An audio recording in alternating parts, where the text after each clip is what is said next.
मोदी जी ने देश को एक गति दी है, एक डायरेक्शन दिया है और आप अब समझ गए हैं कि किस दृढ़ निश्चय के साथ भारत सरकार काम कर रही है।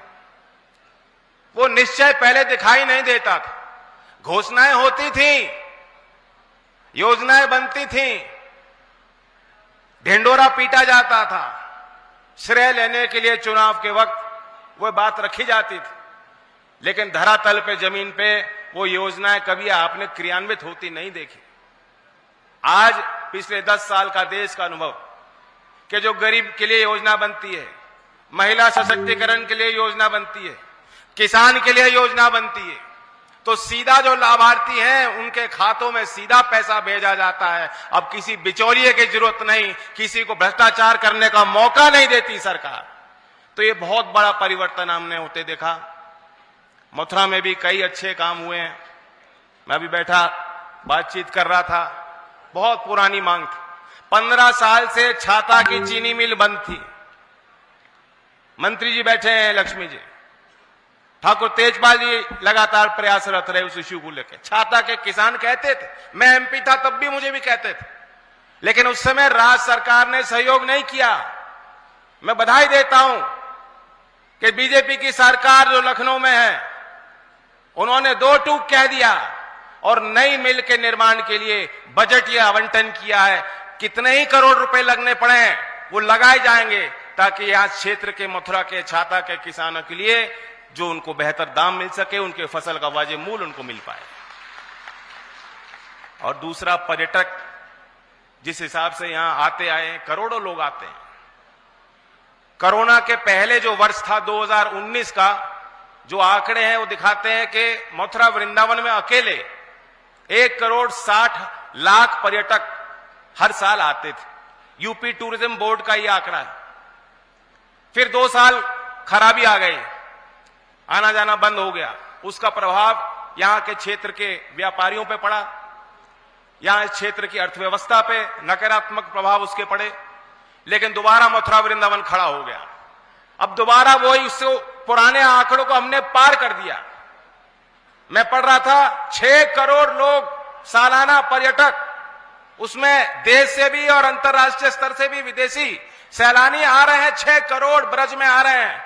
कोई गोकुल धाम देखना चाहता है, कोई गोवर्धन देखना चाहता है, कोई बरसाना की होली देखना चाहता है, कोई मथुरा वृंदावन देखना चाहता है, कोई ब्रजरज का अनुभव कर लेना चाहता है। तो ये एक बड़ी उपलब्धि। इसका श्रेय भी बीजेपी की राज्य सरकार और केंद्र सरकार की नीतियों को जाता है कि उन्होंने फोकस बनाया, प्रायोरिटी बनाई कि ब्रज टूरिज्म को हमें विकसित करना है। ब्रज टूरिज्म सर्किट को उन्होंने बनाया और बांके बिहारी मंदिर का भी एक उसको विकास से जोड़ने के लिए एक नोवेल कॉन्सेप्ट सरकार ला रही है। ये जो एक्सप्रेसवे नोएडा से आगरा लिंक है, सीधा एक नए एक्सप्रेसवे से बांके बिहारी जी को जोड़ा जाएगा। ये सारी जो परियोजनाएं हो जाएंगी, उसका लाभ यहां के कामगार को पड़ेगा, यहां के मजदूर को उसका लाभ मिलेगा, गरीब को लाभ मिलेगा और छोटे व्यापारियों को लाभ मिलेगा। और आपकी छाती गर्व से फूल जाएगी मथुरा वृंदावन के निवासियों की कि अच्छे काम इस क्षेत्र में अब हो रहे हैं और कोई रोक टोक नहीं। मैं ज्यादा कुछ नहीं कहना चाहता। इस क्षेत्र से मैं जनप्रतिनिधि रहा हूं, घर घर से मेरे यहां रिश्ते हैं, हर गांव की वास्तव स्थिति में जानता हूं। मेरे जीवन के हर मोड़ में मथुरा के लोगों ने मुझे आशीर्वाद दिया। अगर आप नहीं होते तो आज मैं पार्लियामेंट मेंबर में राज्यसभा सांसद नहीं हो सकता था। यह आपका आशीर्वाद है। अगर आपका सहयोग नहीं होता तो जो भारत सरकार ने एक फैसला लिया है, आपके विश्वास पे लिया है, आपको हौसला देने के लिया है, आपके मान सम्मान के लिए फैसला लिया कि चौधरी चरण सिंह जी को भारत रत्न दिया जाए, अगर मथुरा का सपोर्ट नहीं होता, समर्थन नहीं होता, आशीर्वाद नहीं होता, तो शायद भारत सरकार ऐसा ऐतिहासिक फैसले और निर्णय नहीं ले पाती। तो मैं उम्मीद करता हूं, मेरा भी तो कुछ अधिकार बनता है आप पे, आपका मुझ पर अधिकार है, तो मेरा भी आप पे अधिकार है कि नहीं है। तो आज मैं मांगने आया हूं, पूरे 5 साल आप हम सबसे मांग सकते हो, हेमा मालिनी जी को कह सकते हो, मुझे कह सकते हो, हमारे दल के नेताओं को कह सकते हो, और हम आपके सेवा के लिए तत्पर रहेंगे। लेकिन अब चुनाव की घड़ी है, कोई कमजोरी मत आन देना। मैं हेमा जी को साथ अभी मंच साझा कर रहा था बलदेव में, वहां सभा में मैंने एक बात कही थी।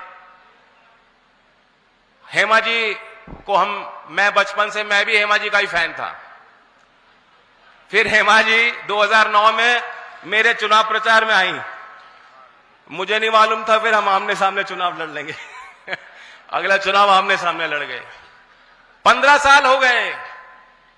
तो अगर हमारी, मेरी और हेमा जी की कोई पिक्चर बननी थी, उसका टाइटल होता 15 साल बाद, क्योंकि अब दोबारा हेमा जी 15 साल पहले मेरे लिए प्रचार करने आई थी, आशीर्वाद आपने भरपूर दिया था, इनका सहयोग मिला था।